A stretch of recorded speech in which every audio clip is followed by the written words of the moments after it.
우리 함께 볼 하나님의 말씀은 열왕기하 18장 13절에서 25절까지의 말씀입니다.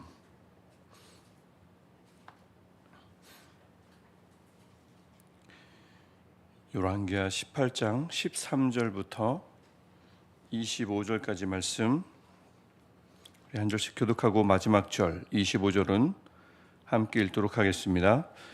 히스기야 왕 제14년에 아수르의 왕 사느립이 올라와서 유다 모든 견고한 성읍들을 쳐서 점령하며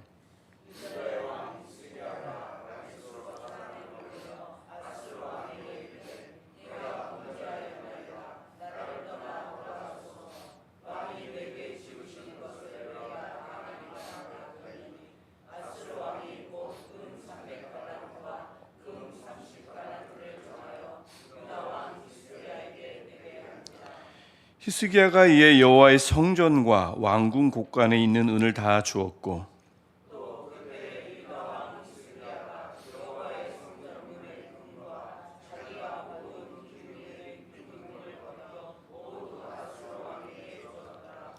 아수르 왕이 다르단과 랍사리스와 랍사기로 하여금 대군을 거느리고 라기스에서부터 예루살렘으로 가서 히스기야 왕을 치게 하매 그들이 예루살렘으로 올라가니라. 그들이 올라가서 윗모스도 곁 세탁자의 밭에 있는 큰 길에 이르러 서니라.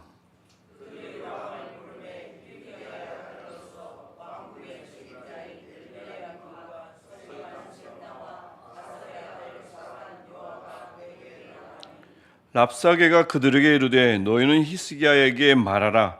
대왕 아수르 왕의 말씀이 네가 의뢰하는 이 의뢰가 무엇이냐?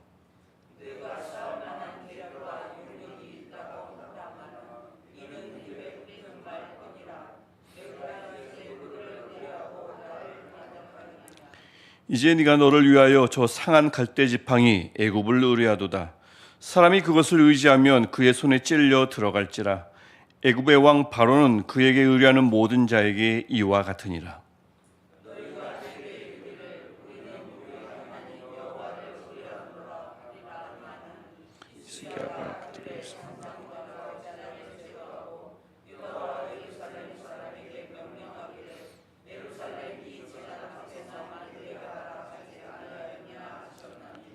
청하건대 마지막 절이 아닙니다. 마지막 절은 25절입니다. 청하건대 이제 너는 내 주 아수르 왕과 내게 하라.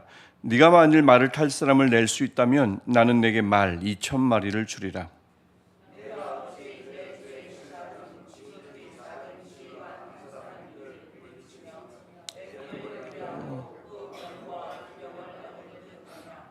내가 어찌 여호와의 뜻이 아니고야 이제 이곳을 멸하러 올라왔겠느냐? 여호와께서 전에 내게 이르시기를 이 땅으로 올라와서 쳐서 멸하라 하셨느니라 하는지라. 아멘. 우리 어제 함께 본 말씀처럼 여호와께서 함께 하시니 가는 모든 길이 어디로 가든지 형통한다. 이 형통한 복을 히스기야가 누렸던 것을 볼 수 있었습니다. 순전하게 하나님을 의지하고 그다음에 하나님께 연합했던, 힘써 하나님께 붙었던 히스기야가 누렸던 이 하나님의 동행과 형통의 복, 어제도 잠깐 말씀을 나누면서 같이 나누었지만 이 형통의 복이란 것이 좀 우리에게 좀 있었으면 좋겠다는 마음이 굉장히 간절합니다. 건강 문제, 관계 문제, 직장에서의 문제, 여러 가지 문제. 이 형통의 복이 늘 이렇게 글로만 배우고 이 성경 안에는 있는데 우리 삶에서 실현되지 않을 때 굉장히 답답하지 않습니까? 이런 말씀들이 근데 우리에게 주어졌다는 것은 이 말씀이 수천 년 전 그 당시 역사 속에서뿐만 아니라 우리 삶에서도 하나님에 의해서 분명히 이루어질 수 있음으로 성경을 우리에게 기록된 줄 믿습니다. 그래서 이 히스기야가 누렸던 형통의 복이 우리에게도 반드시 이루어질 줄 믿습니다. 하나님만 순전히 의지할 때에, 하나님께 연합할 때에 하나님은 동일한 복을 우리에게 주실 줄 믿습니다. 우리 그런 하나님을 향한 그런 마음을 잃어버리지 않는 모든 분들에게 동일한 복이 임하기를 다시 한번 축복합니다. 우리가 오늘 읽었지만 오늘 본문은 또 갑자기 반전입니다.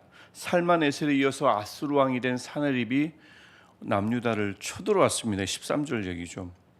어제 본문만 해도 히스기야가 아수르에게 절하지 않았습니다. 섬기지 않았습니다.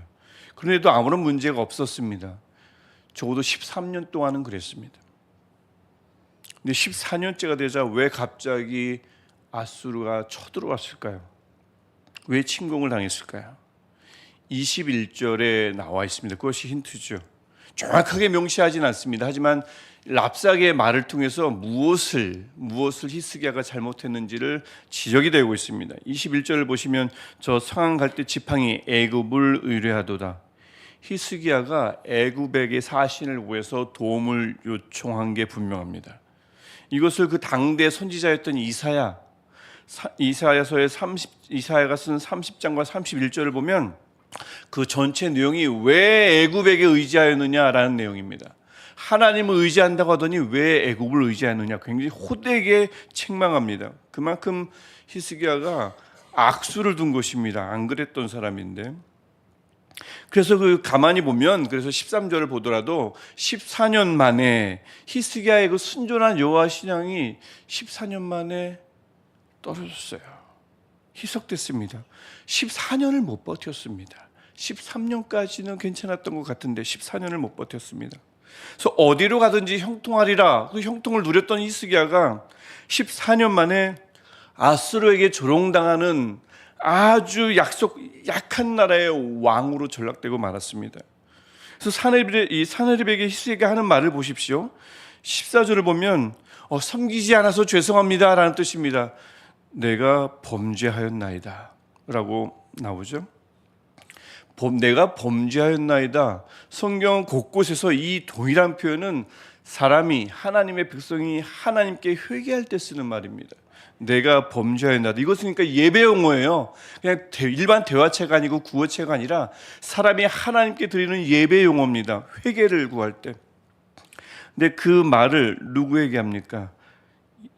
히스기야가 하나님께 반드시 해야 할 말을 산헤립에게 하고 있습니다. 하나님께 꼭 드릴 말을 사람에게 말하는 것입니다. 큰 잘못이죠. 그것도 예배 용어인데. 근데 히스기야가 말뿐이 아닙니다. 어떻게 하면 물러가겠습니까? 라고 할 때 산헤립이 요구한 게 있습니다. 은 300달란트와 금 30달란트를 요구했죠. 14절에서 그랬습니다. 그러자 15절 16절을 보면 히스기야가 성전 왕궁에 있는 거 다 끌어다가, 은금을 다 끌어다가 산헤립에게 바쳤습니다. 그것도 모자라서 어떻게 했어요? 16절 보면 성전에 있는 거 다 긁어다가 주었습니다. 성전에 드린 금은 하나님께 드린 것입니다. 내가 다시 다 긁었어요. 헌금 넣었다가 뺀 겁니다. 안 되겠다, 오늘은 이거 내 급한 일에 써야겠다 한 겁니다. 그래서 결국엔 16장 보면 아하스 아버지가 그렇게 했거든요. 아버지와 똑같은 일을 하고 말았습니다. 하나님께 드린 것을 다시 빼서 사람에게 주었습니다.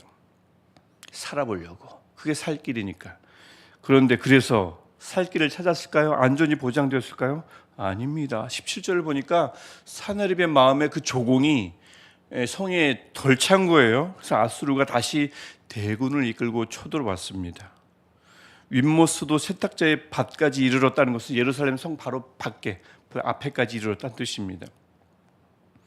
그리고는 그 산헤립의 사신 랍사게가 이제 계속해서 말을 많이 하는데, 랍사게가 남유다 사신들에게 묻습니다. 19절, 네가 의뢰하는 이 의뢰가 무엇이냐? 20절, 네가 이제 누구를 의뢰하고 나를 반역하느냐? 의뢰는 신뢰하다, 의지하다입니다. 남유다가 신뢰하고 의지한 것, 그게 도대체 무슨 소용이 있느냐라는 말입니다.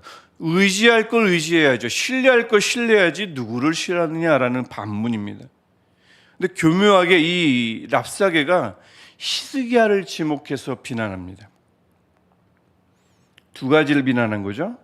왜 애굽을 의뢰했느냐라는 것입니다. 그의 외교 정책은 큰 실수다, 잘못됐다. 이 애굽은 상한 갈대 지팡이다. 갈대 지팡이도 지팡이 역할을 못하는데 상했어요. 그거 짚으면 어떻게 될까요? 부러집니다. 넘어집니다. 손만 찔릴 것이다. 20절에서 그렇게 얘기를 하는데, 애굽 의지해봐야 아무런 도움도 얻을 수 없다는 말입니다. 오히려 화가 될 것이다. 24절에서 그렇게 이야기합니다. 의지해봐야 도움이 안 돼요. 그래서 이 말을 듣고 있던 사신들이 속으로 어떻게 생각했을까요? 그렇지. 히스기야 왕이 잘못했죠. 히스기야 왕이 그럴 줄 알았죠. 했을 겁니다. 또 두 번째 잘못을 지적합니다. 히스기야의 신앙 개혁도 잘못했다고 말하는 겁니다. 22절 우리가 읽었지만 너희가 내게 이르기를 우리는 우리 하나님 여호와를 의뢰하노라 하리라마는 히스기야가 하면서 이렇게 했지라고 얘기합니다. 이렇게 명했지. 여호와를 제대로 의뢰해야지, 신뢰해야지. 왜 히스기야가 산당과 제단을 제거하라고 했을까? 아니 거기서 예배하면 그만이지 왜 예루살렘 성전에서 꼭 거기서만 예배하라고 명령했을까? 이걸 거론하는 것입니다. 틀린 거라는 말이죠. 틀린 말 아닙니다. 하나님이 분명히 그것을 맞다고 인정해 주었는데 틀렸다고 얘기합니다. 노뱀 얘기는 안 했지만 분명히 노뱀도 포함되어 있을 거예요. 그래서 하나님이 벌 줬다고 얘기하는 겁니다. 히스기야가 외교 정책도 틀렸고 신앙적 관점도 잘못돼서 하나님을 벌을 내리니까 그가 책임지고 있던 나라가 그렇게 약해진 것이라고 23절과 24절에서 조롱합니다. 아주 이 랍사게의 언어가 여러 가지 관련 책을 보면 그 히브리어, 아람어도 히브리어로도 번역해서 보더라도 굉장히 말솜씨가 뛰어났다는 표현을 써요. 그 문장 자체가 수사적입니다. 약한 군사력을 조롱하죠. 말 부릴 사람이나 남유다 있느냐? 있으면 우리가 2,000마리 줄게. 그거 부릴 사람도 없다는 얘기입니다. 23절 24절 군대가 몇 명이냐? 우리 작은 지휘관 하나 이길 사람 아무도 없을걸? 기막힌 수사죠. 24절 얘기입니다. 그러니까 이 말 뜻은 뭐냐면 히스기야에게 속지 말라, 그의 말을 믿지 말랍니다. 이거 여기서는 암시되지만 나중에 우리가 읽지 않았던 29절, 30절, 31절 보면 히스기야에게 속지 말라, 30절 보십시오. 그의 말을 듣지 말라, 31절 너희는 히스기야 말을 듣지 말라. 이 말을 가지고 히스기야를 계속 지목한 겁니다. 보십시오. 지금 이 히스기야 굉장히 영악하죠. 랍사게는 남유다를 다 싸잡아서 비난하지 않아요. 너희들 다 멸망시킬 것이다 라고 하지 않습니다. 히스기야만 겨냥합니다. 왜요? 백성들로 하여금 히스기야에 대한 불만을 부추기려고 하는 거죠. 특히 그 신앙 정책에 얼마나 많은 사람들이 반대했겠어요. 산당 무너뜨리고 그거 무너뜨리지 못한 이유가 사람들이 많아서였거든요. 분명히. 그래서 신앙 정책에 반대했던 사람들의 분노, 폭발을 노렸을 겁니다. 특별히 노뱀 얼마나 많은 사람들이 의지했을 거예요. 다 소지했을지도 몰라요. 근데 그것을 다 제거하려고 했으니까 얼마나 많은 화를 일으켰을까요? 그들이 뭐라 생각했을까요? 랍사게 말을 만약 전해 들었다면 그래, 나라가 이 모양이 된 게 히스기야 때문이구나. 그럴 줄 알았다 얘기하겠죠. 산당, 제단, 특히 노뱀 이게 얼마나 이게 좋은 건데 말이죠. 히스기야는 잘 알지도 못하면서 그걸 왜 다짜고짜 없애나 라고 했을 거예요. 결국 이런 말을 통해서 히스기야에 대한 불신이 나라에서 막 불일들 일어나고 그럼 남유다는 히스기야에 대한 신뢰가 떨어지겠죠. 그럼 랍사게의 의도는 뭐겠어요? 아수르로 오라는 겁니다. 히스기야 버리고 우리 사네립 왕에게 오라는 겁니다. 기막힌 술책이죠. 그 말이 25절에 나오는 겁니다. 이 교활한 랍사게가 이렇게 일갈합니다. 히스기야 때문에 그 하나님마저 유다를 버리고 아수르의 편이 되었다는 거예요. 우리 쳐들어온 것은 하나님이 드디어 우리의 편이 돼서 유다의 편이 아니라 우리 편이 돼서 우리에게 명령했으면 우리 명령대로 너희들 공격한 것이다. 순순히 받아들이란 말이죠. 이게 아수르가 하나님의 명령에 복종했다는 뜻이겠습니까? 하나님을 이용하는 거죠. 아주 교활하게 이용하는 것입니다. 아수르가 여호와보다 사실은 더 위대하다는 얘기가 담겨 있어요. 외교적 정책도 신앙과 관련된 정책도 온통 허점투성이었던 히스기야 의지하지 말고 우리 편이나 들어주는 여호와, 사실 그 여호와도 의지하지 말라는 뜻입니다. 아수르를 의지하라, 사네립을 의뢰하라라는 거죠. 아니나 다를까 우리 오늘도 읽지 않았지만 35절을 보면 이렇게 비아냥거립니다. 여호와가 예루살렘을 내 손에서, 즉 사네립의 손에서 건져내겠느냐 하셨느니라. 사네립이 그렇게 말씀하셨다고 랍사게가 말하는 겁니다. 그러니까 여호와는 사네립을 당할 재간이 없다는 뜻이죠. 이런 마음을 갖고 있으면서 25절에서는 우리 여호와의 명령대로 온 거다라고 얘기하면서 여호와를 이용하고 있습니다. 그래서 이런 본문은 우리에게 여러 가지 메시지를 증언하고 있습니다. 1절부터 12절 우리가 보았던 그 본문의 히스기야는 참 온전했는데요. 14년이 지난 지금은 그 모습이 온데간데 없어 보입니다. 하나님만 꼭 붙들고 의지하더니 시간이 지나자 하나님을 붙들었던 힘써 연합하려 했던 그 손 중 하나를 떼서 힘도 없는 애굽을 붙잡고 말았습니다. 살아남으려고 하다 보니까 지푸라기라도 잡는 심정으로 애굽을 붙잡았겠죠. 하지만 큰 위험을 초래하는 결과를 가져왔습니다. 사람의 그 좋은 마음이나 신앙은 늘 한결같기가 어렵죠. 근데 그 좋은 마음이나 신앙을 무너뜨리려는 세력은 늘 한결같습니다. 절대 포기하지 않습니다. 이런 악한 세력에 지지 않고 맞서 싸워서 우리 마음과 신앙을 14년뿐만 아니라 14년을 넘어서도 끝까지 지킬 수 있게 해달라고 우리가 하나님 앞에서 기도해야 할 이유가 여기에 있습니다. 또 오늘날에도 랍사게는 우리에게도 그럴싸하게 다가올 겁니다. 히스기야에게 속지 말라, 그의 말을 믿지 말라. 서로에 대한 의심을 야기하고 불신을 심어줘서 분열을 꾀하는 현대판 랍사게에게 절대 속지 마십시오. 그의 말을 믿지 마십시오. 랍사게의 계략이지 하나님의 뜻이 아닙니다. 또 랍사게는 우리에게 중요한 포인트입니다. 그럴싸하게 물을 겁니다. 네가 의뢰하는 이 의뢰가 도대체 무엇이냐? 네가 이제 누구를 의뢰하고 나를 반역하느냐? 이게 오늘 설교 제목이기도 합니다. 하나님만 의지한다고 될까요? 그게 무슨 수용이 있겠는가? 랍사게는 우리에게도 그럴싸하게 물을 겁니다. 어떻게 해야 될까요? 하나님만 의지해도 된다고, 하나님만 의지해도 충분하다고, 누가 뭐래도 이것만이 사실이라고 진리라고 고백할 수 있는 저와 여러분 되시기를 간절히 소망합니다. 이건 논리적으로 파고들면 아니라고 말할 수밖에 없을 거예요. 의지해야죠. 다른 것 의지해야죠. 여러 가지 수완 동원해야죠. 의지할 여러 가지 방법들 동원해야죠. 하나님만 의지하고 가만히 있어가지고 되겠습니까? 랍사게는 그렇게 묻는 거예요. 하나님만 의지해가지고 되겠냐고요. 이 그럴싸한 질문에 된다고 고백할 수 있는, 맞서 싸울 수 있는 저와 여러분 되시기를 축복합니다. 그래서 변함없는 순전한 신앙, 14년을 충분히 넘어서는 끝까지 변함없는 우리 순전한 신앙, 공동체의 연합을 도모하고 추구하는 일, 또 하나님만 의지하는 것으로도 충분하다고 말할 수 있는 우리의 신앙, 이 믿음을 꼭 간직하는 저와 여러분 되시기를, 함께 예배하는 모든 분들 되시기를 주님의 이름으로 축원합니다. 기도하겠습니다. 하나님, 우리에게 신앙 주셔서 감사합니다. 예수 그리스도를 희생시키심으로써 우리로 하여금 하나님의 사랑을 믿게 하시니 감사합니다. 그 귀한 믿음 하나님 떨어뜨리지 않도록 주님 도와주옵소서. 순전한 신앙 잘 간직할 수 있도록 도와주시며 우리를 통해서 공동체가 연합하게 하시고, 또 하나님 누군가가 우리에게 질문할 때, 물어볼 때 하나님만 의지하는 것으로 만족하겠는가, 충분하겠는가라고 할 때 조금의 의심도 없이 하나님만 의지하는 것으로 충분하다고 답할 수 있는 우리 모든 믿음의 소유자 될 수 있도록 주님 인도하여 주옵소서.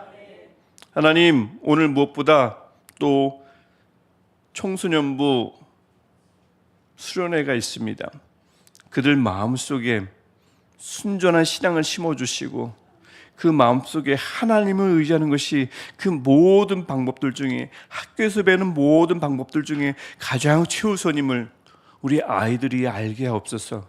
오늘 시간 함께 모여 예배할 때 그들의 마음속에 이 믿음을 우리에게 심어주었듯이 그들에게도 심어주시고, 그 믿음을 우리에게도 하셨듯이 그 믿음을 깊게 만들어 주옵소서.